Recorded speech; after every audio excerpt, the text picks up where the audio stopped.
Більшість стрільців знає, що з деякими набоями та чи інша гвинтівка стріляє краще. Тому мета цього відео знайти найкращий патрон в калібрі 223 для моєї гвинтівки. Спойлер – це STS 55 Grain. Ось дві групи з точністю 0,35 МОА. Тут прямо куля в кулю прилетіла. Якщо ви не згодні з цією провокацією або вам щось не зрозуміло, то слід почати трохи спочатку.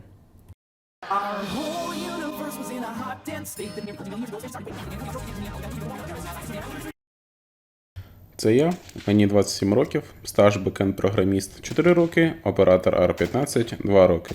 Перша моя гвинтівка очікувано стала Арка, а саме E-Vision.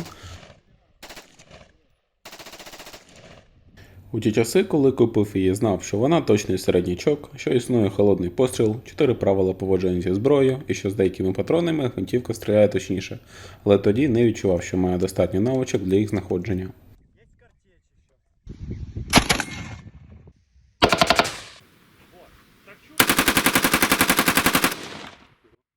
Поступово я почав цікавитись темою та ходити на збори стрільців. Там я зустрів багато таких же початківців, як я, професіоналів та просто толкових людей. Мені підсказали, що в моїй гвинтівці є перегаз, тому я придбав на той час єдиний доступний газблок Odin та відніс його в майстерню. Тут я намагаюсь підняти ствол, і як бачимо, хід вверх мінімальний, на відміну ходу вниз. Також рекомендую перевірити ваші гвинтівки, щоб болти атачментів не торкалися газблоку. Можливо, у вас виникло питання, до чого це все, якщо тема про набої, але зберігайте терпіння, все зрозумієте в кінці відео. Отже, інструмент тестування. E-Vision 15, вільний нітрований ствол з новим поставленим власноруч газблоком Strike Industries, універсальний 8-й твіст, настріл десь під 1000.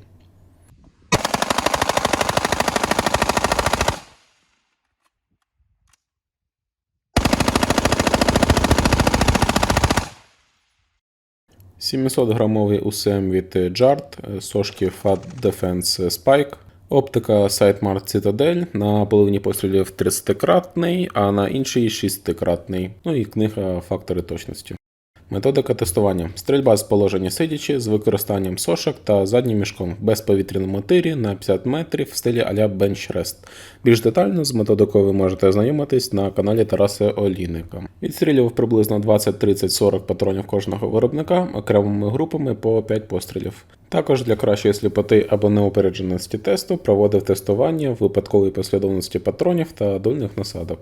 Мета – знайти, при яких дульних пристроях збільшується точність і наскільки, знайти, чи зменшується точність з меншим прицілом та меншою кратністю, ну і головною метою було знайти оптимальний патрон, тобто патрон з найкращим коефіцієнтом точності до вартості. Пункт 1. Точність та дульні пристрої. Взагалі фірма MDT проводила подібний тест, посилання на нього залишу під відео. Загально з ДТК, навіть більшого розміру, група в MDT є краще приблизно на 10%, а віддача де знизилась на 50%. Але так як вони зацікавлені в продажу своїх ДТК, ми не можемо сприймати це все за 100% правду.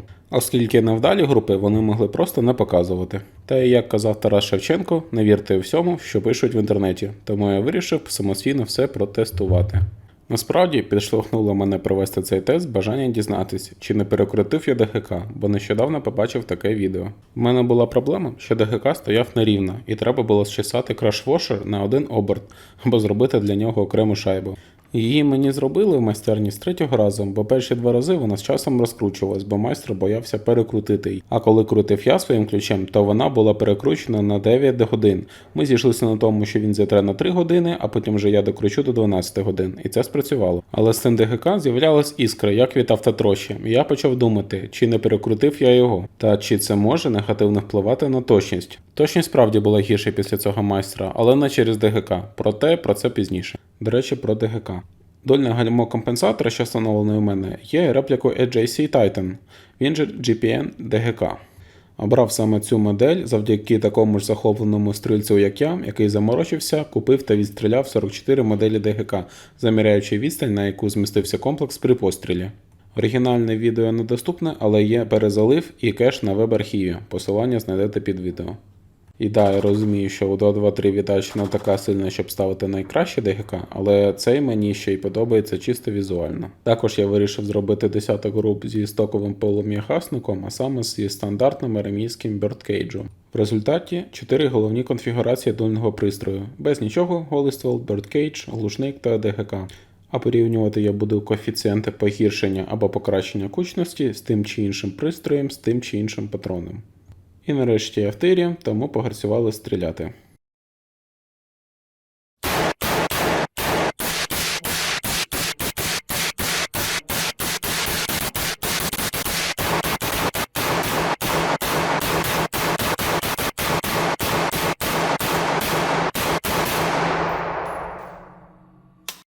Зараз ми дивимося на таблицю, де яскраво жовтим позначена точність з голим стволом, а сама точність визначається значенням МОА. Чим він менший, тим менше розсіювання, тобто воно краще. Сірим позначен Birdcage, він же А2, зеленим глушник і синім ДГК. Групи з 5 пострілів – це яскраві групи, а з 3 – бліді, і вони не враховуються в кінцевих коефіцієнтах. Групи з 4 також бліді і також не враховуються.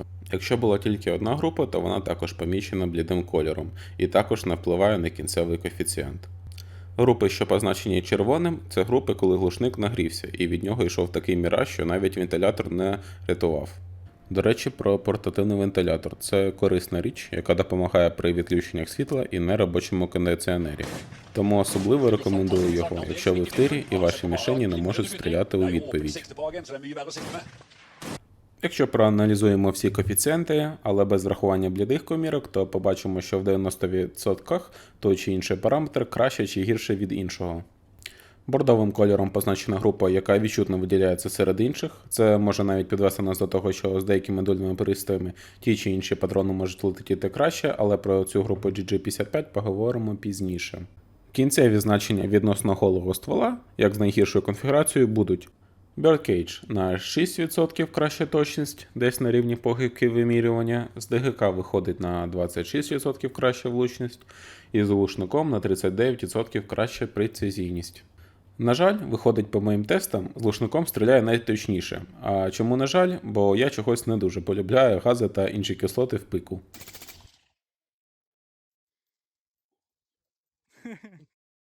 Також ще додатково перевірив, чи будуть розпадатися групи, якщо стріляти дуже гарячим глушником.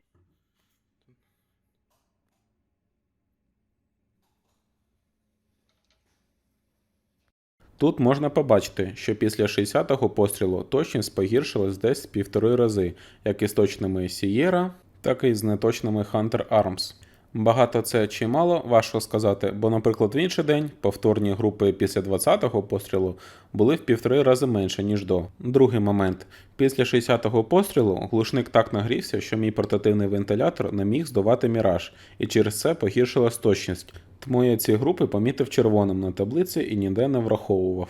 Отже, чи можу я стверджувати зі 100% впевненістю, що після 60-го пострілу глушник так нагрівається, що розпадаються групи? Ні. Бо було всього 2 групи і з'явився міраж, який навіть вентилятор не здував. Чи можу я стверджувати, що до 60 пострілів з цим глушником групи точно не будуть розпадатись? Так. Точно не будуть розпадатись конкретно з моїм глушником. Бо група СТС прямо перед Hunter Arms мала чудову купність. Чи буде такий показник покращення точності і термічних ефектів у вас з вашим глушником? Не факт. Навіть якщо ви купите такий, як у мене, а це проблематично, бо в мене перша версія, яка відрізняється вагою, а також зовнішнім виглядом. Перейдемо до аналізу. Очевидно, що глушник має вплив на гази, які вириваються за кулею. Ці процеси описує газодинаміка. Але газодинаміка досить складна, і процеси, що відбуваються в глушнику, зазвичай починаються на надзвуковому потоці, а закінчуються на дозвуковому. Одночасно з цим відбувається перевідбиття ударних хвиль, і ця хвиля, вдараючи ще об стінки глушника, відбивається по-різному, бо потоки бувають ламінарні, коли весь потік рухається разом, а не розсіюється, і турбулентні, біля перешкоди виникають завихрення. Тому в двох словах, якщо ми максимально стравимо всі гази до того, як куля покине ствол, то менша кількість газів буде впливати на її бовтанку і тому точність покращиться. Також я відчув, що глушник наче зменшив віддачу, а зменшення віддачі повинно покращити комфорт стрільби і покращити влучність. Але насправді глушник зазвичай збільшує віддачу, особливо на магнумах. На маленьких калібрах за рахунок збільшення ваги він просто згладжує момент віддачі в часі, проте найменша віддача все-таки буде з ДГК, який би дорогий та крутий ваш глушник не був. Віддача, здавалося б, іде після пострілу та не повинна впливати на кулю, але як доказ протилежного пропоную переглянути відео від Applied Ballistic. Тут видно, що ствол все ж рухається ще до того, як куля вилетіла зі ствола. За даними Брайана Літца, професійного науковця-стрільця, відхилення ствола в бік на 0,1 мм призведе до відхилення кулі на мішені на 0,75 муа. Також цей фактор пояснює, чому при однаковій пристрільці прицілу стрільця вагою 60 кг може зносити вліво, а 110 кг вправо, а з лещатами взагалі летить посередині. Щодо позиції для стрільби. Стоячи з триногою маємо одну СТП, сидячи з сошками другу, лежачи третю, лежачи використовуючи приклад як подушку, бо з піднятою головою довго ви не полежите, четверту. Навіть лише піднявши голову з прикладу, СТП вже зміщується. Як люди уявляють зброю? Наприклад, це такий лазерган, куди ствол націлений, то туди і потрапить куля.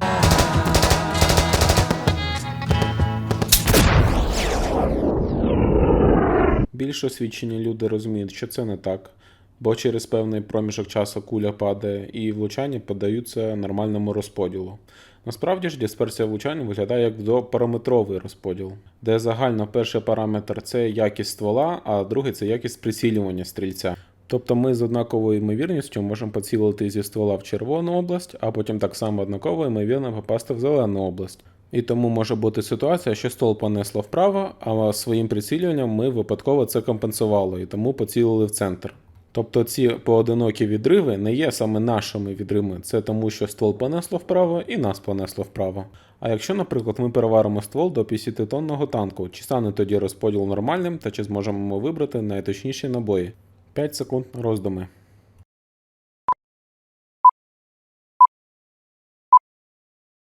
Правильна відповідь – ні.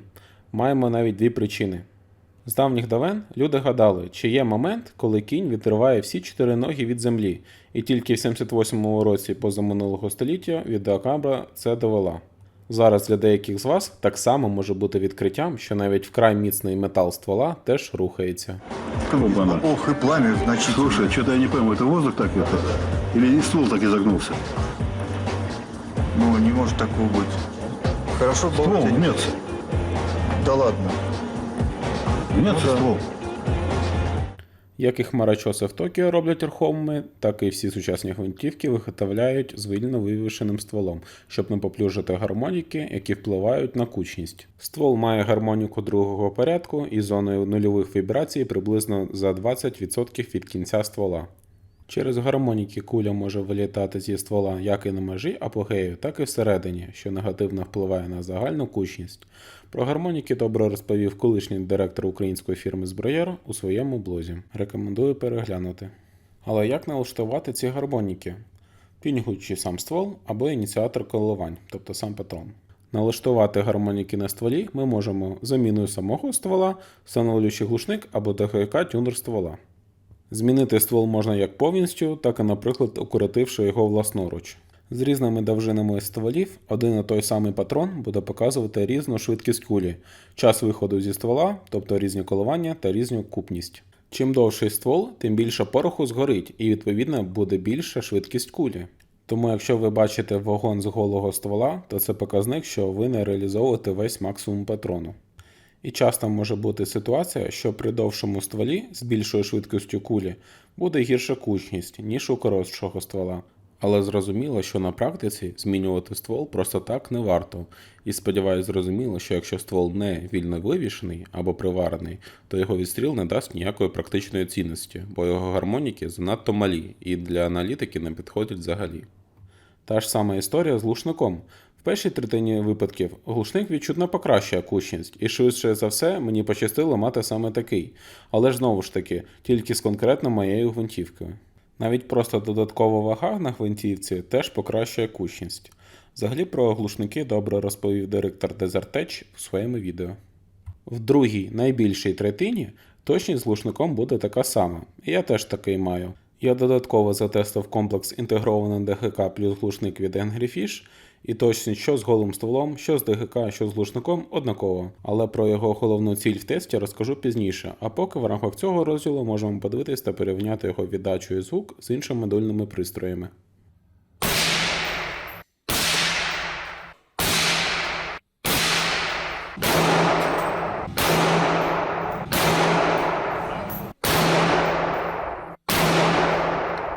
Ну і в останній третині випадків глушник може погіршити кучність.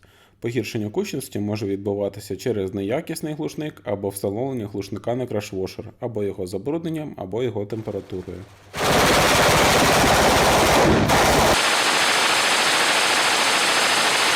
Хоча в іграх зазвичай роблять дебаф саме на ураження, тобто на швидкість кулі. Але в реальності це не так. У цьому відео це перевірили, причому з різними калібрами. Зрозуміло, що підібрати глушник є затратною справою та є недостатньо дискретною для знаходження правильної гармоніки. Тому люди придумали тюнери або ДГК-тюнери ствола. Суть у тому, що ти змінюєш точку ваги на стволі і це міняє гармоніки. Це справді працює, але можна легко обманути себе, що ви знайшли правильну гармоніку. Бо є безліч відео, як люди відстрілюють 2-3 постріли з кожним налаштуванням і починають вже робити висновки. А ще більше людей будуть тільки раді думати, що є якась магічна методика чи якесь чаклунське закляття, яке робить будь-яку гвинтівку точною. Бо насправді по одній групі неможливо стверджувати, покращилась чи зменшилась влучність, що і показано вже в цьому відео. До речі, на змаганнях з точності, навіть там, де й дозволені ДГК-тюнера, реальні професіонали їх не використовують. Найбільш популярний і, як на дивно, найбільш правильний варіант – це підбір патронів під гармоніки ствола, а ще краще виготовляти їх самому.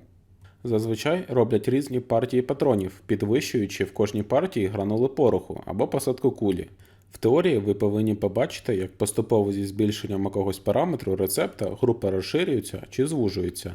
Але це, як завжди, в теорії. На практиці, знову ж таки, тільки по 3-2 пострілам неможливо 100% визначити, чи наблизились ми до потрібного резонансу, та чи дійсно покращилась точність. Стрільці, які визначають точність конфігурації, так, нічим не відрізняються від давніх індійців, які пророкували результат війни по нутрощам жертовних божих створінь.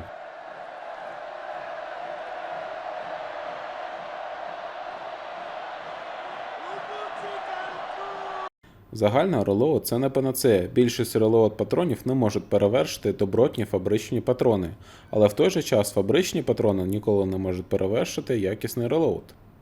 Я маю на увазі, що якщо ви купили недорогий набір релоуду, то, скоріш за все, ви не зможете одразу знайти найкращий рецепт патрону для своєї гвинтівки. Підбір рецепту релоуду не такий, як злом замка, де кожен пін – це підбір кожного компоненту. Це ж швидше як метод випадкового сортування, бо кожен аспект релоуду впливає на всі інші. І ще велике питання до підбору пороху, бо, скажімо, ваги для пороху можуть бути вибухово неточними. Коли стрілець релоудить, то він вкладає багато часу та грошей в цю справу, і тому буде вважати результат своєї праці кращим за інші. Навіть неусвідомлено буде ліпше з ними цілитись чи відкидати неточні групи. Наприклад, він нарешті знайшов суперрецепт для свого ствола, зробив 5 патронів і 4 кулі попали куля в кулю і одна в відриві. І стрілець вважатиме, що відрив – це він просто не так поцілив, і буде розповідати, що в нього one whole gun. Але повернемось до нашого танка з привареним стволом. Другий фактор, чому відстріл з привареного ствола до танка не дозволить визначити найкращі патрони, це все інше, те, що пов'язано зі стволом. Уявімо, що завод нам дав 2 абсолютно однакових ствола і забудемо про споплюження гармоніки привареного ствола. Аналітика патронів привареного ствола буде невалідна для такого ж ствола через те, що другий ствол може бути по іншу сторону абсцис виробничого процесу якості. Плюс ще питання, що за тип гвинтівки ми будемо використовувати. Болтові гвинтівки вважаються більш точними через те, що в них хоча б немає дірки в стволі під газблок, а це погіршує точність приблизно на 15%. Також в болтових гвинтівках немає руху затвору під час пострілу. На поршневих гвинтівках цей удар більш помітний, особливо на АК та на ЗІК-716. Плюс в загальному випадку немає фактору деформації кулі під час подачі з магазину в патронник і ситуації, що від віддачі патрони в магазині можуть змінити глибину посадки. Навіть серед болтових гвинтівок теж є відмінності. Наприклад, жорсткість патронника затвором. Великі ажурні вирізи негативно впливають на жорсткість, а це, в свою чергу, на кучність. Така ж історія з кріпленням ствола до затвора та якості беддінгу. Під час тесту в нас зношується ствол, тобто сточуються нарізи. Наприклад, стероїдні 223 з швидкістю 1300 метрів на секунду можуть так спалити ствол, що вже через 500 пострілів почнуть прилітати кораблі. Якщо навіть не сточуємо ствол, то сточується патронник, а це збільшує джамп до ствола. До речі, у СВД настільки великий джамп, що для того, щоб куля торкалась нарізів, вона повинна бути за гільзою. І раз згадали про СВД, то варто поговорити про її рудиментарний шар хрому. Хром зазвичай наносять на стволи кулеметів, особливо коли бюджет не дозволяє використовувати більш дорогий матеріал, як сталіт. Хром дійсно підвищує живучість ствола в високотемпературних умовах, але це має свої недоліки. Хромове покриття наноситься поверх іншого металу і його неможливо нанести ідеально, що призводить до зниження точності на 25-50%. Коли хромовий шар зношується, то з'являються тріщини, так звана сітка розпалу. Через ці тріщини гарячі гази з кислотним вмістом пороху проникають всередину і починають кородувати під хромом. Як наслідок, цілі пластівці хрому відпадають, і точність падає ще більше. Після цього ствол стає непридатним для точної стрільби і може бути перероблений хіба що на фроловку. Але додам, що зношення ствола може мати і позитивні наслідки для кучності. Це фактор обкатки ствола. Очевидно, що протяг доном чи удари тисячотонним пресом під час вироблення нарізів методом холодного кування можуть назбирати великі внутрішні перенапруги всередині ствола. І стрес-релів заводу може бути недостатній, тому треба зробити кілька сотень пострілів, щоб все там втряслося. Хоча в теорії можна почекати років 20 і перенапруга розсіється сама собою. Це все, можна сказати, були фабричні фактори, тобто те, на що ми безпосередньо не можемо впливати. Перейдемо тепер до того, на що вже можемо. Існує і друга обкатка вже для дуже старих гвинтівок. На зношених стволах з каверними чи ямами вже йде неідеальність нарізів, тому після чистки кулю буде ковбасити. Її, як наче наждаком поб'є, а це може спровокувати прорив газів за кулею. А скажімо, після 100 пострілів шар міді та карбони ніби згладжує ці закуси та ями, і куля буде летіти більш рівно. Але забруднення ствола – це все одно погано і негативно впливає на кучність, особливо якщо ви стріляєте кулями з пластиковим кінцем. Ствол може погнутись під час експлуатації або навіть в рамках армійського ТЗ.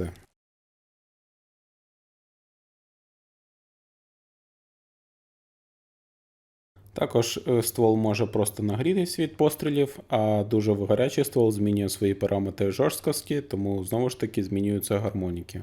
А коли ствол охолоне, то після цього може з'явитись так звана шкіра крокодила, яка гальмує кулю, а це, як не дивно, впливає негативно на кучність. Власник гвинтівки, який не контролював кожен етап виготовлення, ніяк без відстрілу не знайде та не відрізнить точний ствол від неточного.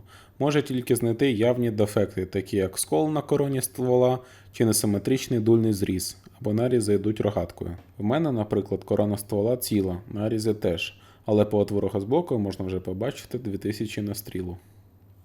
До речі, зношення ствола частіше оцінюють по отвору газблоку, бо насправді ствол не сточується, як дерево у столяра, і куля не є стамескою. Швидше це такий абразив, і ствол наче вимивається після кожного пострілу через ефект високотемпературної ерозії. З внутрішньою поверхнею закінчили, переходимо до зовнішньої. Наступний технічний момент – це затяжка.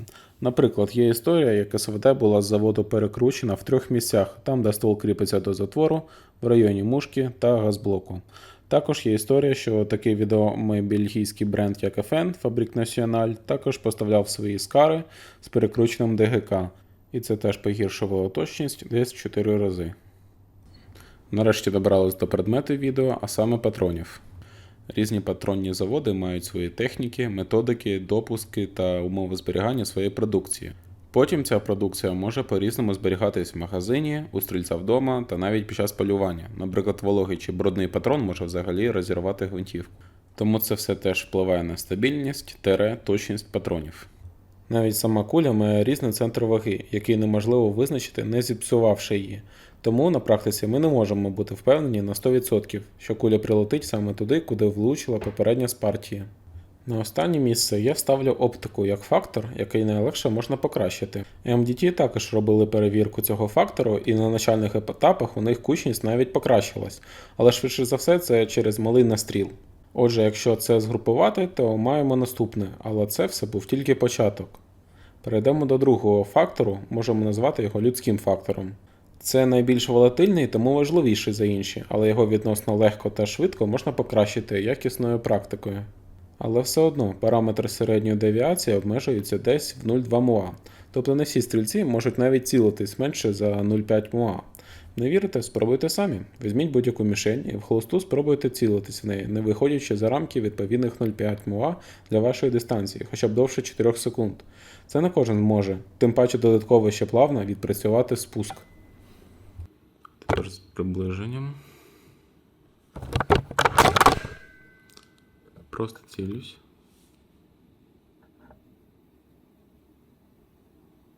Натискаю.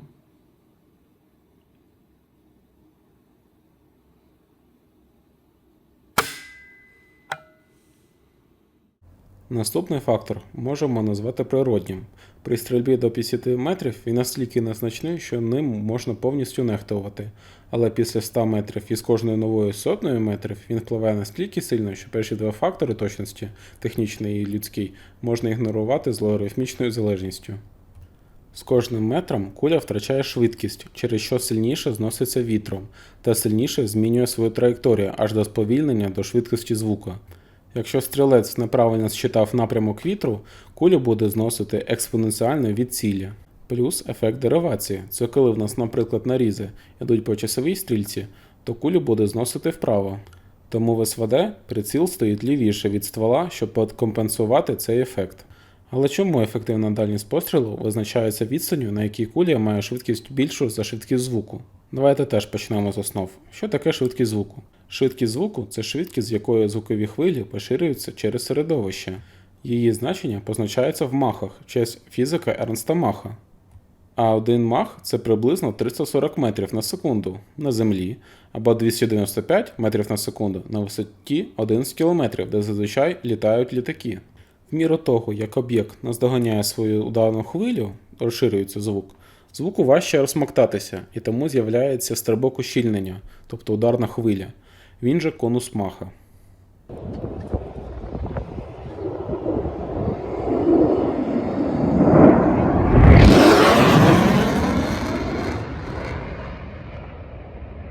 Але досягти його, тим паче пройти, дуже важко, і в авіації цей ефект має назву флаттер. Повітря там стає наче твердим, тобто як змінюється фізика процесів. Можемо уявити, що куля наче пробиває тонкий шар гуми. І після сповільнення до цієї межі куля вже не летить, а фактично падає з непередбаченою траєкторією. І може прилетіти в мішень кораблем або через центробіжне обертання навіть задньою стороною. Кулі з більшим балістичним коефіцієнтом краще переживають цей ефект, тому патрон для дальніх пострілів не обов'язково є найточним, а точний патрон не обов'язково є великим. Інакше Формула 1 або рекорди швидкості були б на білазах. І якщо вам навіть пощастить попасти в якусь дальню ціль, то не факт, що вистачить енергії саме цю ціль звалити, бо в кожного свій поріг міцності. Наприклад, цей моторний парубок може йти із 10 отворами, не враховуючи природні. Точну стрільбу можна уявити як математичне рівняння, де на кожному етапі свій коефіцієнт ваги параметра. Як казав один гриб, фортеця ланцюга визначається міцністю її найслабшої ланки. І зазвичай ця ланка – це сам стрілок і його підготовка. Тому на початкових етапах 90% стрілець, 10% гвинтівка. Коли вже є всі навички та досвід, то навпаки. На робочих дистанціях вже 50 на 50. Все, що далі ефективної дистанції, це вже як пощастить. Але в той же час я не знецінюю нинішній рекорд по дальньому враженню живої цілі українцем В'ячеславом Ковальським на дистанції 380 метрів, а навпаки зазначаю, що це дуже важко і треба неабияка підготовка. Як кажуть, ті, хто хочуть стати мільйонером, рідко ним стають, а ті, хто не хочуть, то ніколи ним і не стануть. До речі, є навіть YouTube канал, де стріляють майже на кілометр, іноді дуже дорогими гвинтівками, але влучають приблизно раз на 30 пострілів. Нарешті переходимо до другої мети мого відео, а саме вплив кратності прицілу на точність. Подібний тест знову ж таки хтось робив, але звичайно ж цікаво самому це перевірити. Вони порівняли 10-кратний з 50-кратним, при тому на одному прицілі, а я 6-кратний та 30-кратний на різних. По їх розрахункам виходить середня точність з 50-кратним збільшенням десь на 15% краще за 10-кратне. Aim small, miss small. Логічно, що чим краще ми бачимо ціль, тим краще будемо бачити центр мішені та зможемо краще навестись, щоб поцілити точно в центр. Переходимо до моїх тестувань. Проаналізувавши табличку, ми бачимо, що купність зменшилась, а в якихось групах навіть збільшилась. Причому десь дуже істотно. Давайте розберемось, як так. І це знову GG55 Grain, про який я казав на початку, де показав, що 90 патронів стріляють краще з глушником, а чогось GG55 ні. У всіх інших тестах вони показали себе середньо, а саме тут вона показала на диво добрий результат. І порівняємо точність GG55 з глушником, а він, як ми вже знаємо, дає можливість стріляти найкучніше. І ми бачимо середню точність. Стріляв я з сошок з опором вперед, щоб був вільний рух відкату при пострілі, бо якщо зробимо навпаки, то гвинтівка почне підстрибувати. І можна подумати, що це спровокувало розсіяння, і СТП стало наче овально по вертикалі, як ніби я стріляю з поршня. Але після них я стріляв знову СТС, ще й з 60-зарядного магазина на максимальних сошках і з 2 мішками під прикладом. Відстріл 10 патронів зайняв не хвилину, як з GG55, а всього під 30 секунд, тому фактор поспіху і загальнолюдський невалідний для цих груп GG55. Можна припустити, що в цьому конкретному налаштуванні ДГК ці патрони демонструють кращі результати, ніж інші. Це має сенс, адже навіть невелика несоосність при малому діаметрі отвору може значно вплинути на траєкторію кулі. Це відбувається через різний вплив порохових газів на кулю, що призводить до збільшення розсіяння. Однак, давайте порівняємо їх з патронами СТС-62, які стріляли одразу після них. Група з 10 патронів СТС показала результат лише у 2 МОА, тоді як аналогічна група GG досягла 1,2 МОА, що наче підтверджує цю теорію. Причому в усіх групах була одна і та сама пачка. Як так виходить? Скоріш за все, мені просто пощастило потрапити на вдалі групи. Наприклад, це можна побачити на графіку точності 20 якихось груп, які я знайшов в інтернеті. Бачимо, що графік з 20 груп вібрує. Видно як аномально точні, так і аномально неточні групи, причому їх дельта десь 450%. Статистика говорить нам, що 68% груп перебуватиме в межах плюс-мінус одного стандартного відхилення від середнього, а 95% груп перебуватиме в межах плюс-мінус 2 стандартних девіацій від середнього. Тож, наприклад, якщо середній показник у вашій довгостроковій групі становить 1,5 МОА, то 67% ваших груп буде в межах 1,35 до 1,65 МОА. Так само 95% груп, тобто 19 з 20 груп, будуть в межах 0,8 МОА до 2 МОА. Все в цьому діапазоні є абсолютно нормальним для середнього значення 1,5 МОА. Така природа дисперсії. Також, якщо ми повернемось до порівняння STS і GG, можемо побачити, що в радіус в них однаковий. Тобто в STS є 2 відриви, а основа групи доволі маленька. В той час як у GG немає відривів і середній квадрат трішки більший. Але не знаючи про такий вид виміру, можна було би припустити, що GG летять краще за STS. По всім іншим групам очевидно, що STS летять значно краще за GG55, що ще раз доводить, що неможливо правильно оцінити точність тих чи інших патронів, навіть відстрілявши десяток. Але по мінрадіусу треба вираховувати з комп'ютером та фотошопом, поєднувати групи в одну та переносити дані в спеціальну програму, а це складніше і важче для розуміння. Який же все-таки результат? На скільки відсотків я гірше стріляю шестикратним прицілом? The answer to the ultimate question.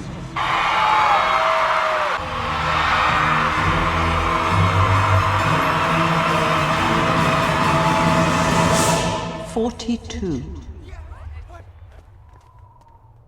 Так, вийшло 42 для ДТК, і це більше, ніж я очікував. Причому для глушника навіть ще більше, в 49. І якщо ми усереднимо ці значення по глушнику і ДТК, то отримаємо значення в 46. А якщо візьмемо за основу не радіус групи, а середньоквадратичний радіус групи, то це усереднення взагалі 61. І якщо візьмемо ці загальні усереднення, які є усередненням груп різних патронів, які є усередненням 2 і більше груп з 5 пострілів, то вийде 53. Тобто група в середньому може бути в 1,5 рази більше, ніж з прицілом великої кратності. Ба більше, з 6-кратним прицілом я цілився в середньому десь в 2 рази довше, постійно вираховуючи, а чи точний я центр, і роблю потрібні правки. Парадокс. Будь-яке збільшення кратності – це поява так званих лун і висока вимога до положення ока. В іншому випадку картинка виходить з фокусу і стрілець змушений гаяти час на постійну стабілізацію положення. При цілах малої кратності цей ефект майже відсутній, але виходить, що з ним треба довше цілитись, щоб бути впевненим у найбільш точному прицілюванні. У сучасних арміях, наприклад у США, з 1988 по 2010 роки снайпери використовували приціли Люпольс з фіксованим 10-кратним наближенням. По інший бік барикад у ПСО-1, що на СВД, кратність його 4-кратна, а у попередньому снайперському комплексі з гвинтівкою Мосіна взагалі 2,5. Мисливці ж обходяться змінними кратностями 3,9 або 4,12, але дуже рідко більшими. Військові взагалі довгий час не приймали приціли змінної кратності через їх очевидно підвищену ненадійність через збільшену складність конструкції. Головний недолік прицілів великої кратності – це їх вага. Чим більша кратність, тим ширше потрібен об'єктив, а тому буде більша маса. Другий недолік збільшення об'єктиву – це те, що треба піднімати висоту прицілу, а це вже і незручно, і демаскування. Це критично, якщо ти військовий снайпер. Як кажуть високоточники, треба все якнайбільше, довше і товстіше, а військові хочуть легше та компактніше, але з тими ж характеристиками. І великий потужний приціл не є гарантією, що взагалі поцілиш. Я бачив стрільця, що із 30-кратним на 100 метрів не потрапив в ростову мішень. Hasta la vista, little Ken. Bye bye. Oh, bye bye. Oh, bye bye. Oh. Cabrón. Go a little closer. Yeah, there you go. Oh. Okay, hasta la vista. No.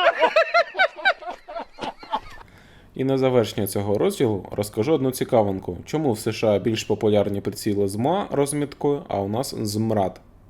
За неймовірним збігом обставин, один МОА дорівнює майже 1 дюйму на 100 футах. Тому американці можуть просто приклавши лінійку до своїх влучань, швидко виміряти точність або внести поправки, орієнтуючись по сітці мішені чи просто візуалізуючи, як виглядає 1 дюйм. В іншого світу метрова система, і, на щастя, один МРАД дорівнює рівно 10 см на наших 100 метрах. І якщо у вас ціна кліку 1/10 МРАД, це буде рівно 1 см на 100 метрах.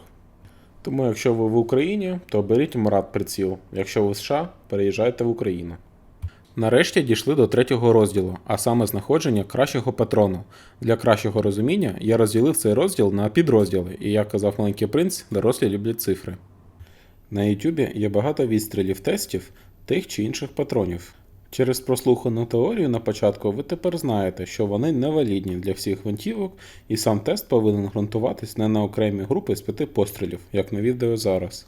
Використовуючи науково обґрунтовану модель розуміння точності, ви повинні стріляти іноді навіть по 100 пострілів за групу, щоб бути впевненим, що результат є значущим.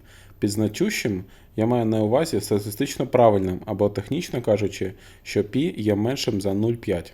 Тут у вас може з'явитися запитання, навіщо я стріляв групами з 5, якщо тільки що сказав, що це мало? Відповідь. По-перше, я сказав, що іноді треба 100 пострілів. Наприклад, у цьому відео різниця значуща вже і на 20 пострілах при різних виробниках патронів. А при релоуді однакових патронів, використання методу драбинки, різниця незначуща навіть і після 100 патронів. По-друге, якщо ми зайдемо на сайт з офіційних змагань F-класу по точності, то ми побачимо, що вони проводяться по 5 груп, по 5 пострілів і виграє той, у кого найкраще середнє по всім 5 групам, що є непоганим стандартом.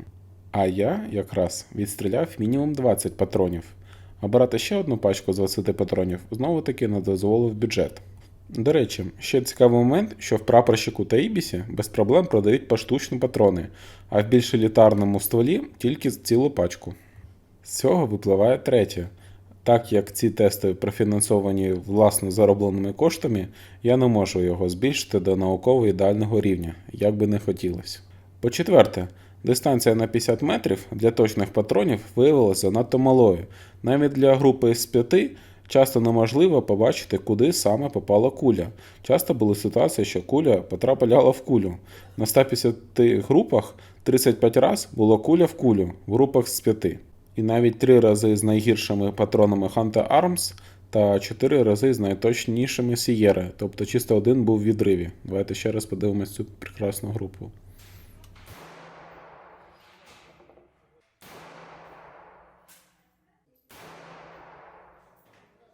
Але робити групи з 3 теж не варіант, бо якщо візьмемо найменшу та найбільшу групу, вирахуємо їх дельту і усереднимо ці дельти, то побачимо, що в середньому різниця може бути 100%. А для груп з 5 середня дельта буде всього 50%.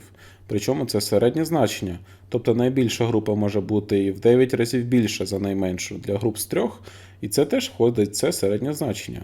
Тобто в середньому всі групи з 3 будуть в діапазоні від 1,25 до 1,87 МОА, а для груп з 3 від 1 МОА до 2 МОА, і це буде теж нормально. Останній момент – це рейтинг та відношення.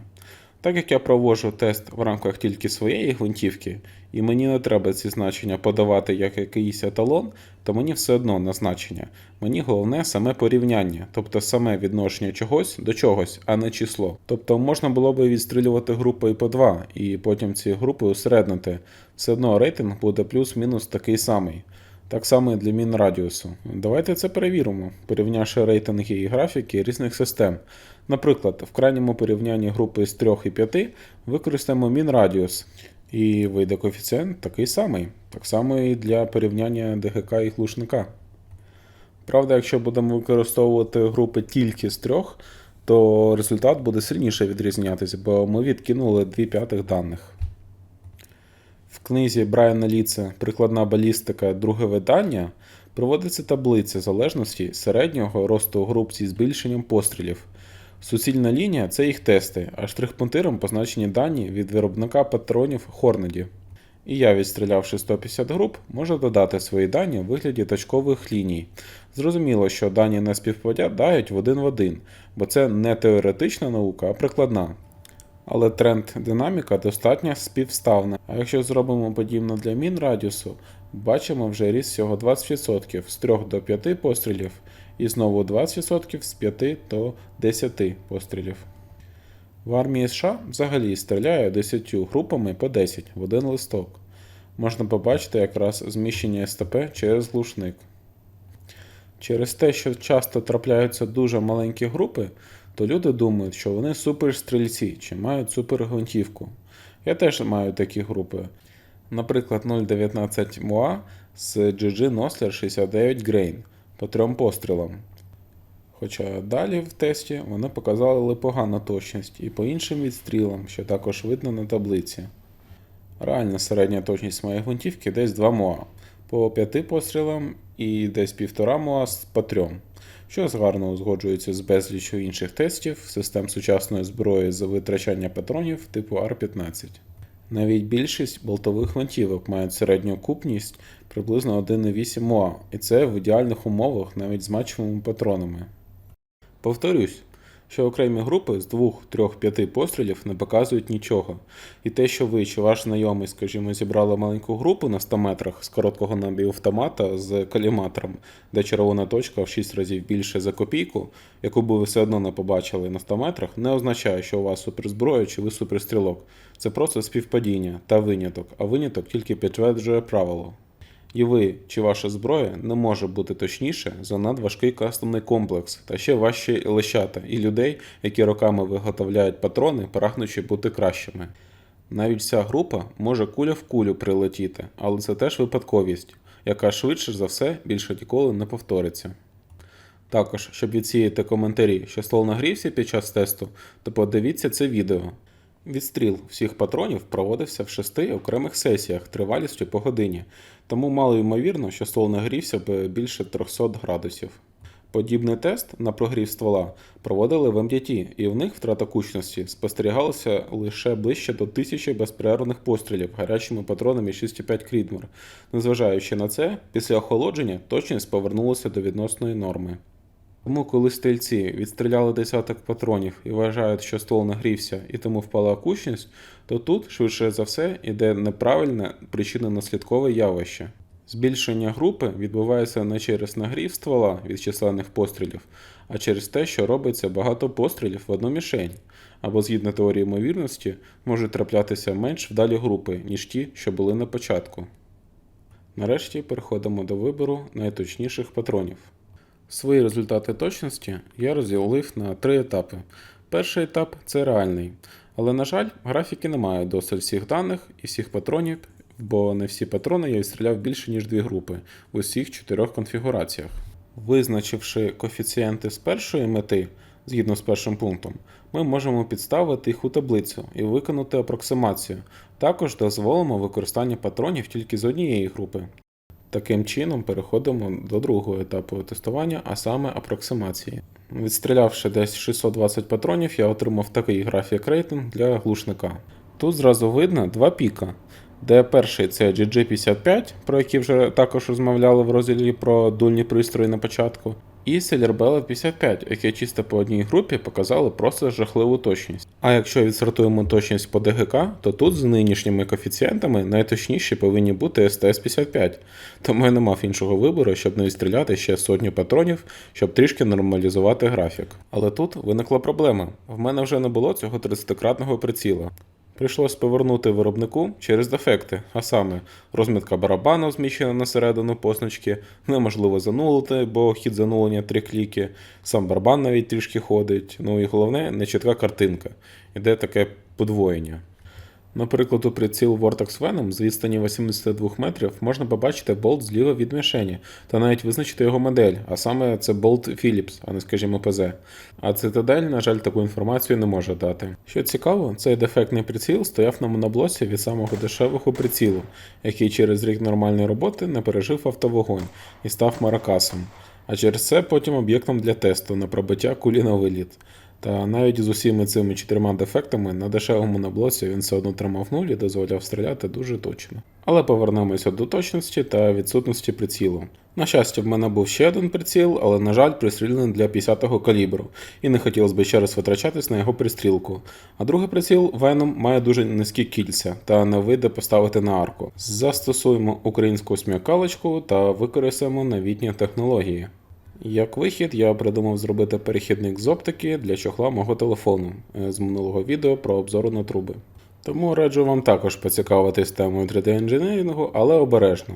Бо хоч в Україні не такі жорсткі закони, як США, а точніше наш взагалі немає закону про зброю, а у нас діє наказ, причому навіть не до цивільних осіб. То посадити за якийсь незрозумілий крихкий шматочок пластику можуть, хоч і прецедентів поки не було. Тому, щоб не бути першим, краще надрукувати, а якщо навіть само щось надрукувалось, то вдома не тримати.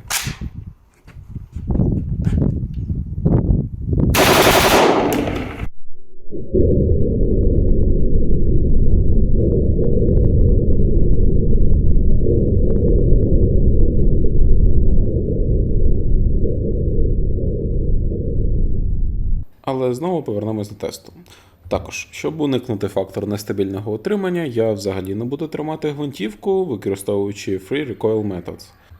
Я планував відстріляти основних претендентів, а особливо GG55, які найбільше поплюжили мої графіки, плюс нову пачку 24-го року випуску 62-х GG і так само Sailor Ballad 69. Вирішив дати їм ще шанс.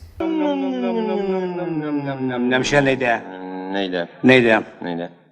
Зараз піде. Зараз піде.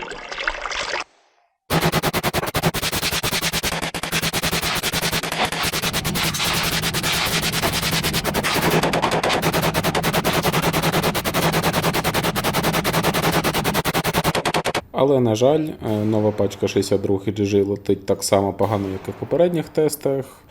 Така ж ситуація і Sailor Ballad 69. Можете зараз побачити, як це приблизно виглядало, тобто цілюсь в одне місце, прилітає взагалі в інше. Також в цьому тесті GG55 із глушником летять гірше, ніж ДГК, але це по загальному радіусу. По мін радіусу різниці по суті немає.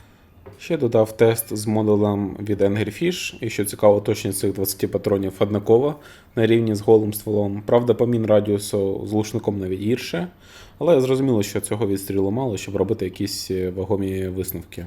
Дивлячись через екран телефона і використовуючи трьохкратний оптичний плюс цифровий зум, точність та швидкість прицілювання стала приблизно як з 30-кратним прицілом. Може навіть краще, що дає право цей тест поставити на рівні з 30-кратним. І от тепер вже графік більш науково-місткий. На жаль, вже вам добре відомий пік з GG55 не пропав і навіть додався новий GG62. Я апроксимовував їх точність в 3 МОА, але вони показали 2 МОА.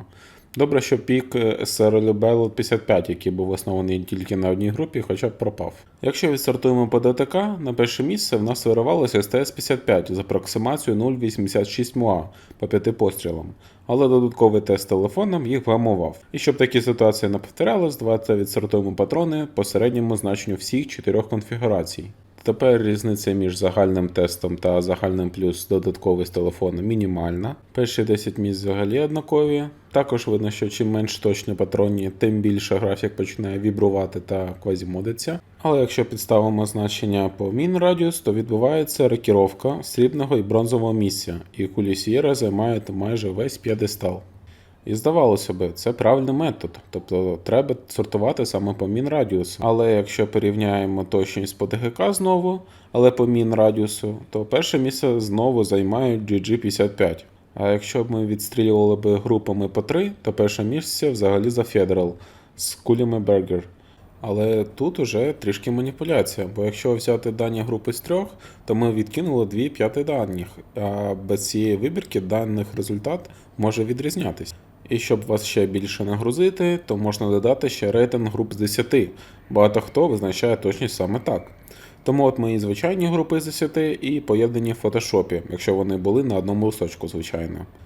Але так, ми відкидаємо ще більше даних, ніж з групами по 3. Але, як казав Кучма, маємо те, що маємо. Тому от ще графіки, щоб мої слова виглядали більш вагомо та науково. Вибирайте графік рейтингу патронів, який вважаєте правильний, або той, який краще вписується в вашу картину світу. Для мене найточнішими патронами виявились GG з кулями Sierra, так як в більшості графіків вони на першому місці. Це не дивно, оскільки компанія Sierra заснована колишніми стрільцями армії США, які приймали участь у Другій світовій війні і починає свою історію ще з 47-го року. Це є перша компанія, яка побудувала підземний безвітряний тир на 300 метрів для своїх техпроцесів. Загалом США кулі Sierra та Berger використовують професійні ПРС-стрільці. По балістичному коефіцієнту кулі Berger вважаються кращими, але кулі Sierra більш стабільними. В моєму тесті патроні Federal були, до речі, з кулями Berger, але летіли вони не так добре, як з кулями Sierra GG, хоча ціна на них прям жесть. Також 77-грейнові кулі Sierra версії Match King використовуються в патроні Mark 262, які прийняті на озброєння в силах спеціальних операцій США СОКОМ. В одному з боїв на дистанції 700 метрів всього лише 2 американських спецназівців, які перебували в засідці, знищили 75 талібів, зробивши всього 77 пострілів патронами Mark 262. Також цікавий момент про вагу кулі і твіст. Чим важча куля, тим важче її закрутити, тим самим стабілізувавши. Тому умовно є така і подібні таблиці, які стверджують, що з тим чи іншим твістом, з такою чи іншою вагою, кулі будуть летіти краще. Тому якщо у вас, скажімо, 8 твіст, то кулі, які в зеленій зоні, будуть краще стабілізовані.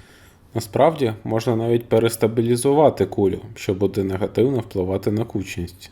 І в рамках мого тесту я побачив хаос і відсутність кореляції ваги до кулі твіста. Ба більше, чогось більш легкі 55-ті кулі летять навіть і краще, ніж більш важкі їх побратими. Хоча всі ці таблиці кажуть протилежне. Окей, але тоді чому взагалі малюють ці таблиці твіста і грейнів?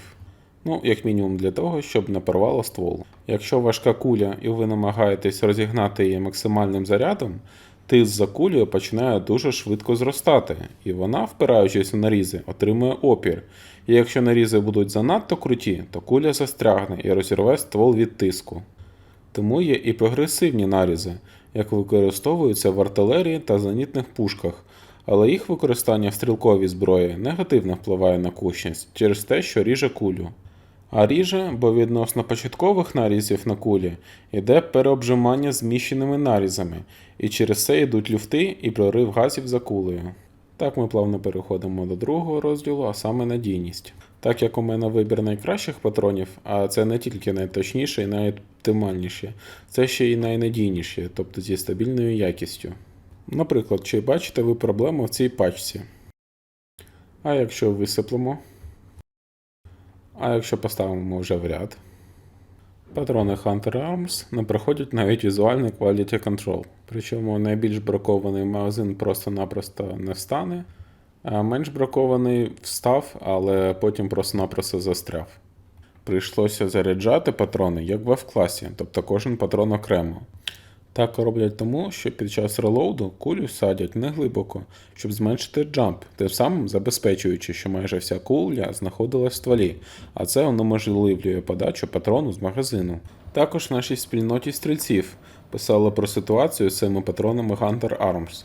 У людини розірвало upper та lower в тотал. Швидше за все, через недостатню ініціацію неякісним порохом, під час спліта наступна куля попала в іншу і просто все розірвало.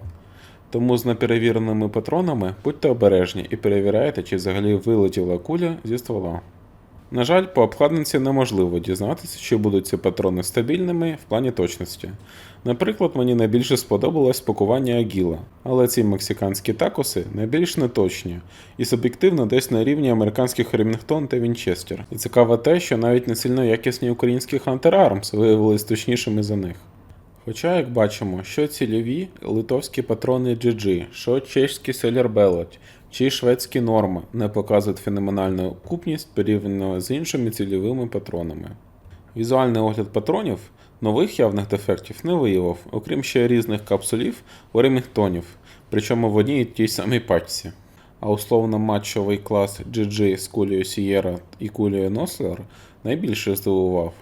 Патрон з кулею Nosler взагалі ніяк не відрізнити від таких самих Sierra, але в плані точності між ними прірва. А ще більше прірва між українським брендом STS і, скоріш за все, талібанським брендом Hunter Arms.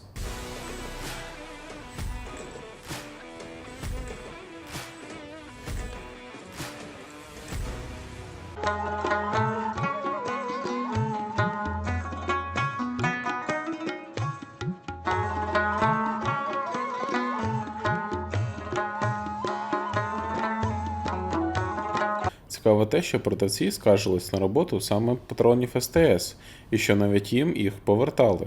Вони це пояснювали тим, що STS не має повний цикл виробництва, і тому який порох приїхав в країну, то і засипають.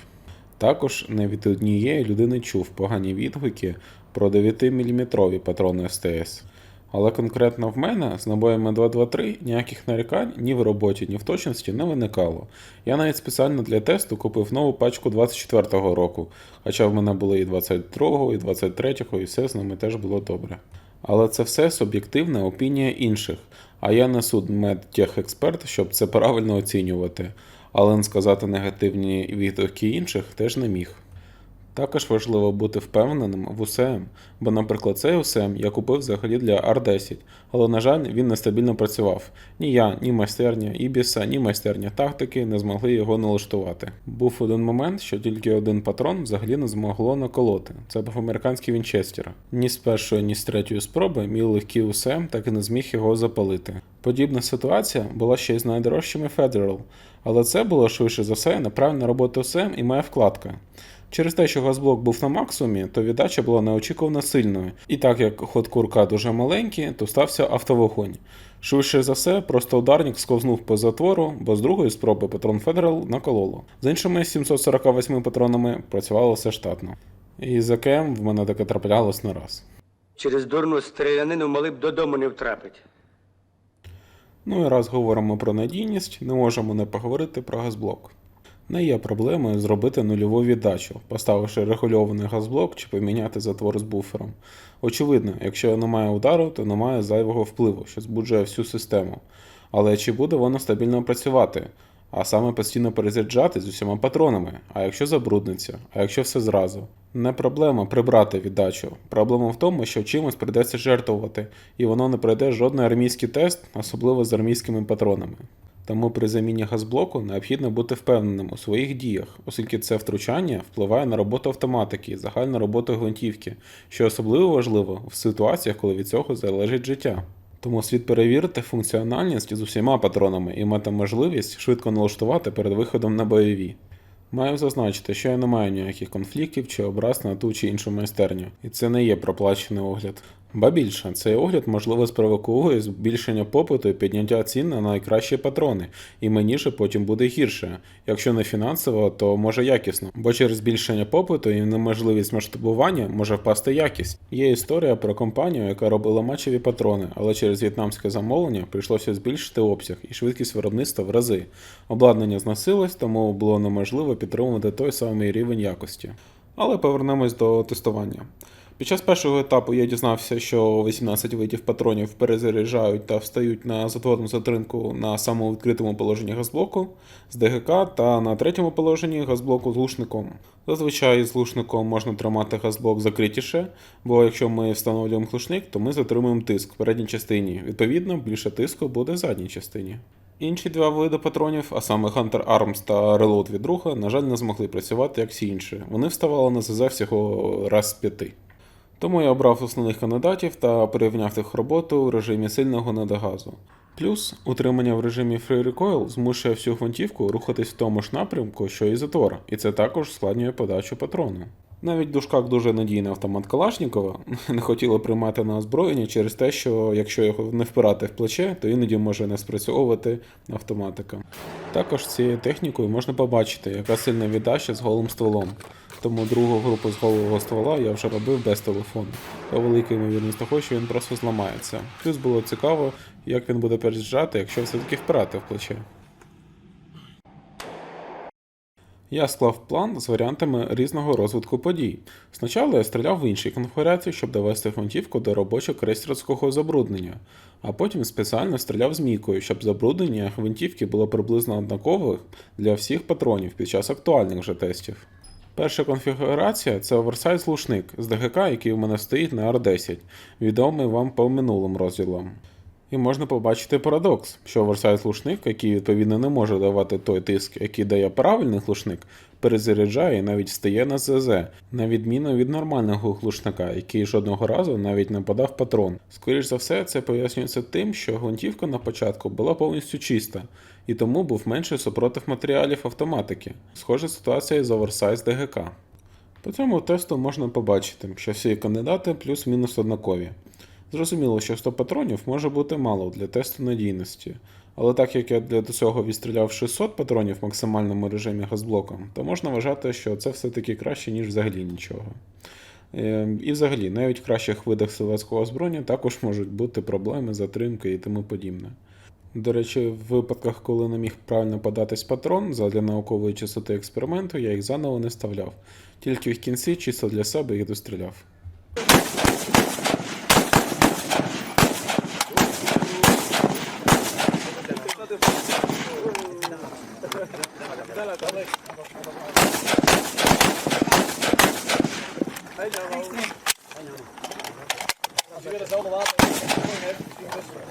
Так як головна суть тесту це знайти найкращий патрон, то давайте спробуємо це таки визначити.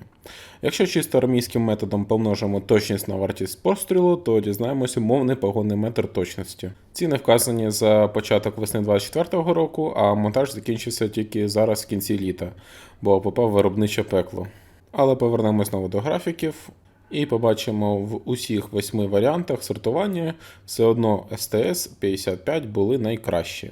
Навіть якщо ми відсортуємо просто по ціні, то можна побачити прям маріанський жолоб над ними. До речі, якщо б ми використовували б групу з 3, то жолоб теж є. Правда, яскраво вираженого тренду на зменшення групи зі збільшенням ціни патрона вже не так сильно видно. Скоріше він схожий на луч осцилографа, який зашумлений паразитними наводками. Перед початком тесту мені здавалося, що переможцями буде Cellar Bellet 69, бо не дивлячись на свою невелику вартість, в них довший і гостріший кінчик. А якщо вони більш довгі, то важчі. а їх менше так зносить. Плюс гострота, а тому краща аеродинаміка, а тому кращий балістичний коефіцієнт. Вони менше гублять швидкості і тому повинні бути точнішими. Наче все так, але чому не працює? Давайте розберемо спочатку знову. Як зазвичай роблять патрони. З міді відчеканюють такий стаканчик. В нього кладуть свинцеве осердя і обжимають. І зазвичай обжимають з задньої сторони. Але в цій області через великий тиск та температуру вимивається метал, і вони можуть вести себе нестабільно. Тому для кращої точності їх потрібно закривати іззаду, що є додатковим процесом і відповідно здорожчує їх вартість. Як варіант, можна обжимати їх попереду, роблячи hollow point чи, правильніше кажучи, open tip match фактору. Хоча на перший погляд може здаватися, що відкрита кінцева частина могла би збільшити опір повітря. Насправді вона відіграє критичну роль у підвищенні аеродинаміки.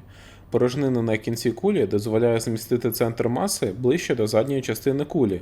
Це забезпечує більш стабільний політ, схоже на те, як працює стріла або дартс. До речі, вони вже не є заборонені Гаазькою конвенцією, на відміну від експансивних Hollow Point та Dub-Dum.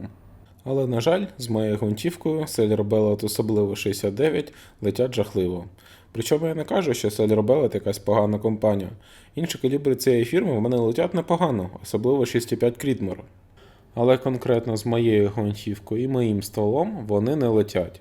Якщо у вас також Іві з 16-дюймовим стволом, цілком можливо, у вас вони можуть показати кращу точність через причини, описані в перших двох розділах відео. Також розчарували патрони GG з кулею Nosler. З однієї сторони, навіть і добре, що Nosler полетіли погано, бо це показник сліпоти тесту. Звичайна людина може з більш дорогою річчю поводитись більш уважніше і намагатись отримати кращий результат, щоб якось виправдати переплачені гроші. Ще, звичайно, можна до моделі знаходження кращого набою додати фактор забруднення, але в мене немає обладнання і взагалі уявлення, як це правильно і точно оцінити та порівняти. Так що у нас у висновку? Які ж патрони найкращі?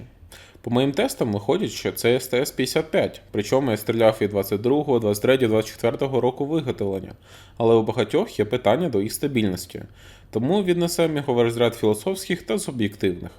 А так як я буду доктором філософії тільки через рік і то, якщо не відрахують, тому поки не можу на нього дати відповідь. Далі підуть бонусні тести, які я мав змогу провести в рамках основних і несуть чисто допитливий характер. Тобто цікавий таким же ентузіастам, як я. Тому можете вже закінчувати перегляд. Дякую за згаяний час на мене. Всі інші відкриваємо свої нотатки чи телеграм-канали з конспектами та анотуємо. Я відстріляв з десяток на точність Green Tip, вони же Winchester M855 в Америці, чи в нас, М від 3 до 7. Якщо ви знайомі з радянською школою амуніції, то можете припустити, що раз це зелений, то трасер. Але це не так. Ніякої хімії та ГМО там нема, а всього-навсього свинець та сталевий ломик. Зверніть увагу, що в них саме сталь, а не кабрит вольфрама, як в бронебійних М995 з чорним носиком. Тому, як не дивно, в мене він не пробиває навіть 4 клас. Чим більше різних елементів у конструкції кулі, тим більша ймовірність зміщення загального центру тяжесті відносно осі, і тим більша ймовірність неоднорідного розташування цієї кулі відносно одноступної, а це змінює момент інерції, і це критично, бо куля обертається не навколо центру своєї геометричної осі, а відносно зовнішнього діаметра, який є її напрямною, і коли куля покидає ствол, вона вже обертається навколо своїх центрів мас, і її може кидати, тому найкраща купність досягається при мінімальній кількості компонентів. Наслідки цього ефекту можна побачити на моєму папері.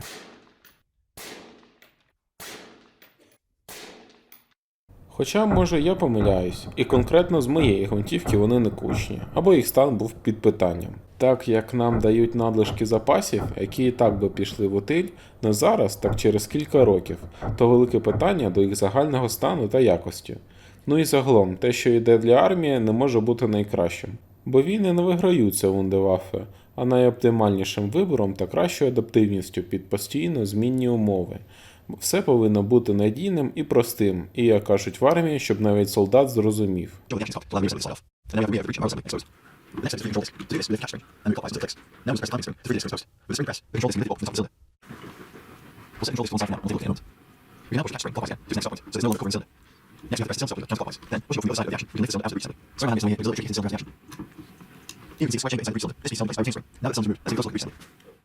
Причому чомусь в нас їх вважають кращими за інші валові, та навіть вважають бронебійними. Хоча на заході, навпаки, всі ними не задоволені. Із 2010 року їх вже замінюють новими М855А1, де замість свинцю алюміній, і кулю вже закривають знизу, а сталеве осердя закупорює з собою мідну чашу – оболонку. І в армійських тестах нова цільова куля має точність приблизно 2 МОА проти 3,5, як у зеленої. До речі, остання ітерація 5.56 виглядає так, без апендикса в виді сталевого лому чи алюмінію всередині. Закривають кулю теж знизу, але носик вже OpenTip Match фактору, і на тестах вони показують точність не гірше за попередників. Було цікаво спробувати постріляти з Oversize DGK та глушником для нього, який я взагалі взяв для R10 в 6.5 Крідморі. Але в них немає 6.5 Крідмор, взяв тому 7.62, а зараз стріляв взагалі в 5.56. Докупивши такий перехідник, я все це встановив і, перевірившись на соосність, поїхав стріляти. Як бачимо, віддача до ГК гасить, правда не так ефективно, як SJC, ну і супресор подавляє звук, і Mirage майже як на 2 рази важчому Титані. Андрій Забол робив більш детальний огляд на продукцію Angry Fish, рекомендую глянути. В мене з цим глушником точність не покращилась, як з Титаном, але хоч не погіршилась, і це вже добре. Хоча відстріл 20 патронів, швидше за все, мало можу сказати про це впевнено. Ну і знову ж таки, це мій тест конкретно з цим глушником і ТГК, і може з вашими дульними пристроями все буде інакше. Також з плюсів можу сказати, що в нього однакове СТП при ДГК і глушнику. І якщо ставити та знімати глушник, то СТП майже однакове. І от давайте про це майже теж поговоримо. Перше, давайте прояснимо, які в нас межі зміщення СТП. Так як я робив майже всі групи по 5 пострілів, то проаналізував їх зміщення між собою. Це зміщення могло бути непомітним для точних СТС-55, але відчутним для не менш точних Federal. Якщо спарсити дані про зміну СТП в Excel, поставити під модуль це значення, знайти середнє та максимальне значення, а потім помножити на коефіцієнт МОА для 50 метрів для 1 мм, усереднити це зміщення по вертикалі, по горизонталі, і ще раз усереднити їх, то вийде середнє зміщення десь СТП в 0,4 МОА для групи з 5 пострілів. Наприклад, якщо середня точність вашої гвинтівки становить 1,6 МОА по всьому радіусу або 0,6 МОА по мінімальному радіусу, то максимальне зміщення може доходити до всього мінімального радіусу. Для ДГК результати вийшли такі ж самі. Це питання також досліджували на каналі Backfire, і там спостерігали зміну середньої точки попадання навіть і після 15-го пострілу. Тому всі ці відео, як пристріляти гвинтівку за 1, 2, 3 патрона чи за допомогою лазера, не працюють. Роблячи постійні поправки, ви будете як собака ганяти за своїм хвостом, не розуміючи, чого воно не може летіти в центр. І якщо для визначення СТП 5 пострілів мало, то максимум, що я можу зробити, це просто накласти 2 групи один на одного в фотошопі, скажімо, як тут. Тут уважні глядачі можуть помітити, що цілі трохи на різній висоті, і вертикальне зміщення обумовлене непаралельністю оптики і ствола, як наслідок траєкторії кулі з нього. Про таку залежність я знаю і вирішив перевірити її. І по перевірці на екрані можна зробити висновок. Якщо цілишся на 22 см вище, то кулі летять на 1 см вище, на відстані 50 метрів. Але давайте спробуємо виміряти це геометрією. Малюємо в Fusion тир, стенд та мішень. Пускаємо 2 промені від оптики і ствола на 50 метрів в мішень, скажімо, на висоту 163 см. Бачимо, що приціл піднятий на 0,672 градуса відносно горизонту, якщо цілимо з мішень, і 0,924 градуса, якщо верх мішені, яка вища на 22 см нашої цілі. Виходить, якщо ми цілимось на 50 метрах на 22 см вище, то оптика і гвинтівка будуть підняті з різницею 952 градуси. Тому проводимо другий промінь від ствола, який повинен бути піднятий на цю різницю. Тепер дивимось, куди буде дивитися ствол. І справді промінь від ствола буде трохи вище. А от наскільки аж на чверть міліметра. Тобто в 4 рази менше, ніж 1 мм, а в нас різниця 21 мм по зміщенню СТП. Тому в рамках теста цією неідеальністю можна знехтувати. А якщо б ми взяли б найгірший випадок, і ми цілись би пристріляли б нашу гвинтівку на верх мішені і почали б стріляти в нижні гонки, то різниця була б 0,4 мм. Зрозуміло, що кулі не летять по проміневій траєкторії, але чиста геометрія показує таку різницю. Також я згадав про такий міф, як холодний постріл або чистий постріл, і вирішив перевірити, але вийшло перевірити з точними патронами тільки з глушником. І як бачимо, відрив мінімальний, і сам відрив інвертований і по горизонталі, і по вертикалі. Але може бути різниця у першому пострілі з глушником через те, що спочатку всередині є велика кількість невигрілого кисню, і під час своїх тестів я помітив невеличкий вогняний спалах тільки на першому пострілі з глушником. В інших 200 пострілах камера більше ні разу це не засняла. З оверсайз глушником така сама історія. Також я перевіряв зміщення СТП при встановленні та знятті глушника. Різниця становить десь 5 мм, що лежить в межах допусків зміни СТП для групи з 5 з пункту 4.3. Але щоб не робити цей підрозділ за коротким, можу переповісти історію про те, що в культовому МП5 була трьохпозиційна плунжерна байонетна система встановлення глушника Surefire, і як не дивно, він мав різне СТП для кожного з положень. Також було цікаво подивитись, як може змінюватися СТП при різних положеннях шайби мого ДГК, а вона змінюється і причому дуже сильно. Якщо перевернути шайбу у ТГК, то зміна СТП може бути 5 МОА по вертикалі і 6 по горизонталі.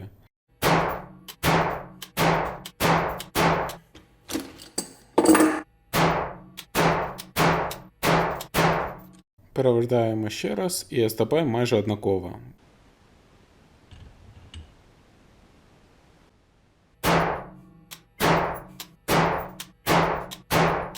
І прокрутивши шайбу, бачимо, що СТП впало на 8 УА. І дозакрутивши сильніше, СТП не змінилось. Наступний пункт – це зміна СТП при різних дульних пристроях. Наприклад, в мене з важким глушником кулі будуть летіти на 2 МОА нижче і 2 МОА лівіше. З легким глушником Angry на 2 МОА нижче і пів МОА правіше. І з крайньою конфігурацією ДГК, а точніше шайби в тесті, кулі летіли на 4 МОА вище відносно голого ствола. Але не хвилюйтесь, ця нерівна шайба вже знята. Під час тесту я продовжував стріляти з нею, оскільки раз вже почав, то для чесності тесту довелося продовжувати стрільбу, незважаючи на те, що куля зачіпала ДГК, створюючи іскри. Але що цікаво, навіть насосний ДГК не суттєво погіршив кучність. Але насправді в цьому пункті я маю на увазі не просто зміну СТП при встановленні, скажімо, глушника, а саме зміну відношення СТП для різних патронів.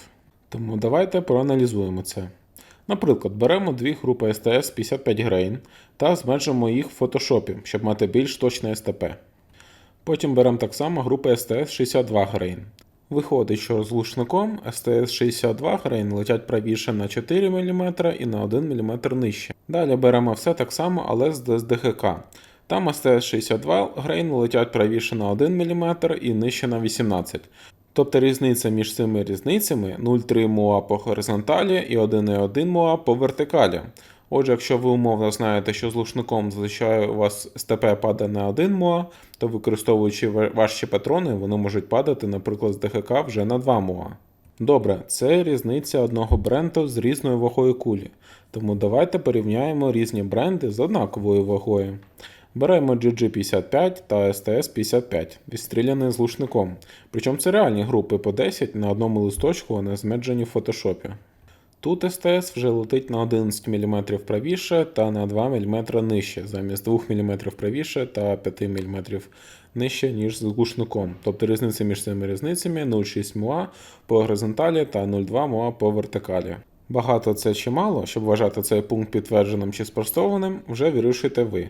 На жаль, я не можу сказати точно, бо GG55 не вважає точними патронами для моєї гвинтівки, а з точними на одному листочку та з однаковими конфігураціями, на жаль, мені не пощастило відстріляти більше ніж одну групу з 5. Всі ці цікаві зміни СТП підштовхнули мене дізнатися ще, чи змінюються відношення при різних налаштуваннях навіть одного пристрою. Наприклад, беремо найточніший GG77 Sierra та порівняємо з 69-ми. Бачимо, що другі летять майже так само, буквально в 1 мм зміщення йде СТП. В інший день з іншим налаштуванням ДГК вже 69-ті летіли на 6 мм правіше та на 9 мм вище. Тобто різниця між цими різницями виходить 0,4 МОА по горизонталі і 0,6 МОА по вертикалі. Але це були групи з 5, і як ми вже знаємо, вони не можуть дати 100% правильне СТП. Тому беремо вже нам відому 14-ку групу з 10 GG55 та знову порівняємо з СТС. Як бачимо, тут СТС-62 летять на 11 мм правіше та на 15 мм нижче. Потім беремо групи з іншим встановленням ДГК і знову розклеївши їх фотошопом, дивимося різницю. Тут різниця виходить між цими різницями в 0,06 МУА по горизонталі та 0,6 МУА по вертикалі. Різниця вже не така велика, але все ще існує. Навіть якщо ми не діємо на кулі якимось дульним пристроєм, а скажімо поставимо вже після ДТК магнітний хронометр, то куля буде летіти або вліво, або вправо, в протилежну сторону від хронометра. В авіації цей ефект називається граунд-ефект або ефект повітряної подушки. Цей ефект виникає через компресію повітря між землею та крилами літака при підході на дуже низькій висоті. Це явище створює додаткову підйомну силу, яка може ускладнити посадку, оскільки літак наче плаває над зенітно-посадковою смугою. Як бачимо, змінити СТП дуже легко, а виміряти та дізнатися реальне зміщення важко, якщо не сказати неможливо. Майже так само неможливо, як виміряти берегову лінію. Зрозуміло, що цей тест по знаходженню оптимального патрону є валідним лише для моєї гвинтівки, мого рівня зношеності ствола, конфігурації ваги та аксесуарів на гвинтівці, а також для мене як 110-кілограмового стрільця, мого положення та методики стрільби з конкретно цією партією патронів, в конкретно цьому безвітряному тирі та цим атмосферним тиском над рівнем моря. Тому якщо ви такий же ентузіаст, як я, і хочете повторити, то от вам поради. Пункт перший. Зарядити магазини вдома. Бо в мене заряджання 200 різних патронів зайняло десь 20 хвилин, а в тирі ви, по-перше, втратите цей час, і у вас є більше шансів помилитися та просто запутатися. Також треба обов'язково роздрукувати заздалегідь план, що саме стріляєте, скільки і при яких налаштуваннях. Плюсом буде знімати себе додатково GoPro чи будь-якою іншою камерою. Щоб бути впевненим, чи не помилились в Одесі, буде легше потім вдома вже переносити всі дані в таблиці. Останній момент – це оптимально занулитись. Є негативний момент при стрільбі з мішків, і цей момент полягає в тому, що якщо приціл не занулений, то при завалі горизонту, який би сошками краще компенсувався, кулі можуть відхилитися по горизонталі і давати великий розкид там, де могли б не давати. Однак більшість квадратів у мене в тесті здебільшого мають вертикальний апогей, тому це не є критичним для мого тесту. Чи потрібно вам так само брати, як я, 20 видів патронів і відстрілювати 700 патронів, то ні. Вам вистачить десь може і 5 видів. Вибирайте ті, які приглянулись, і вам досить буде десь 200 патронів. А це десь приблизно в 1000 разів менше, ніж витрачав середньостатистичний солдат США, щоб вбити середньостатистичного в'єтконгівця. Звісно, важливо мати стабільну гвинтівку. Під стабільністю я тут маю на увазі врахування та перевірку всіх факторів точності, які були описані в перших двох розділах. Саме тому я їх і додав до огляду патронів, оскільки всі ці фактори впливають на кінцевий результат. Для того, щоб зробити правильне порівняння, всі ці моменти потрібно врахувати. Зрозуміло, що точність, яка потрібна на великих відстанях для арки, не є суперважливим фактором, але щоб розібратися в питанні точності взагалі і підбору якості патронів, я вирішив почати з дешевого 223. Цей тест коштував от стільки, що є приблизно третиною вартості моєї гвинтівки, тому замість мого прицілу краще повторіть за мною і натомість ви будете знати, на що ви і ваша зброя здатні. До речі, я спеціально не обрізав відео з YouTube, щоб ви могли побачити джерело з тайм-кодом, тому перед тим, як писати коментарі, краще подивитися повністю перше джерело. Я дивився всі ці огляди на різні гвинтівки і зі своїм технічним складом розуму не міг зрозуміти, чому всі кажуть, що та чи інша гвинтівка точна. На чому це ґрунтується? Де сліпі аналітичні тести? А якщо навіть є якась одненька нещасна група з трьох, то де порівняння з такими ж іншими? І це було чутно майже в кожному огляді. Accuracy, accurate, accuracy, the accuracy, accuracy, accuracy, accurate, accuracy, Incredibly accurate. The accuracy, precision, and accuracy. Accuracy, accuracy, Accurate, accuracy, accurate, accuracy, accuracy, accurate. accuracy, accuracy, accurate, accurate, accuracy, accurate, accurate, Accuracy, accuracy, accuracy, accuracy, accuracy, accuracy, accuracy, accuracy. Можна вивести три шляхи. Перший. Власник буде хвалити свою гвинтівку і розказувати, що вона крута та точна, бо логічно, він же не дурний купляти погане. Другий. Блогер буде казати те саме, бо, вірогідно, йому або заплатили, або дали гвинтівку безкоштовно з набоями. До речі, є великий шанс, що дають вони просто найточнішу з партії. Третій тип оглядів – це коли гвинтівка настільки погана, що власник не полінився, повірте, це реально важко, що аж зняв відео, по типу моя гвинтівка недостатньо точна і от доказ. І через це я почувався ошуканим, бо вони розповідають інформацію, яка не відповідає дійсності. Зараз давайте повернемось до історії з газблоком, про яку я казав на самому початку. Газблок не давав права називати мою гвинтівку з вільновивішеним стволом відповідно точно приблизно півроку, а я цього фактору навіть не помітив. Я так само стріляв і попадав по гонгам, як і до. До речі, в армії США на початок випробування ACR заміряли, що солдат в спокійному стані в середньому може вразити ціль на 300 метрів з ймовірністю 60%, а в стресі 10%. Тому в загальному для середнього стрільця немає значної різниці, яким самим набоєм стріляти, головне якісним. Різницю ви навряд чи відчуєте, бо мало ймовірно, що ви зможете ідеально стріляти, а тим паче в бою.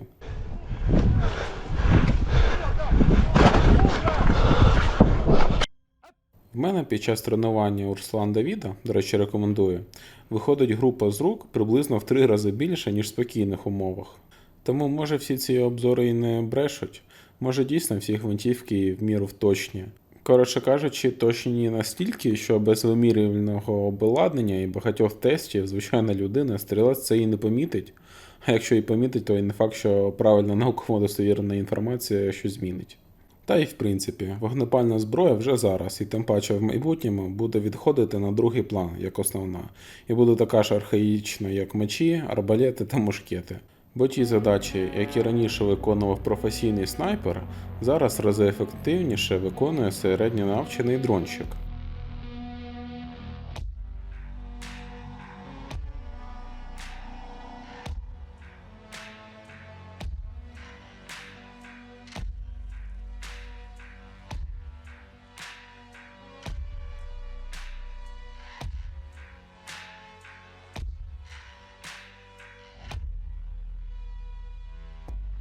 На цій позитивній ноті завершуємо. Залишайте коментарі, підписуйтесь. Взагалі я дуже старався, тому ставте вподобайки, якщо вам сподобались жарти. Особливо той, де я сказав, що дуже старався.